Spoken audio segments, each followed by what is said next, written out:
सांगलीतील उमेदवारीवरून महाविकास आघाडीतील काँग्रेस आणि शिवसेनेत रस्सीखेच सुरू आहे। सांगलीमधील जागा काँग्रेसलाच मिळावी यासाठी तेथील नेते आग्रही आहेत, परंतु शिवसेनेने चर्चेआधीच आपला उमेदवार निवडला।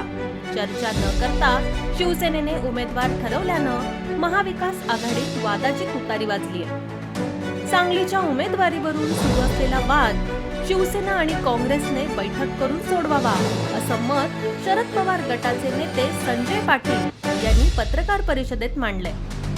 शिवसेना ठाकरे गटाकडून चंद्रहार पाटील यांना उमेदवारी जाहीर झाल्यानंतर काँग्रेसचे उमेदवार विशाल पाटील आणि कार्यकर्ते नाराज झालेत। विशाल पाटील हे लोकसभा निवडणूक लढण्यावर ठाम असून पाटील यांनी आज अपक्ष होत उमेदवारी अर्ज भरलाय।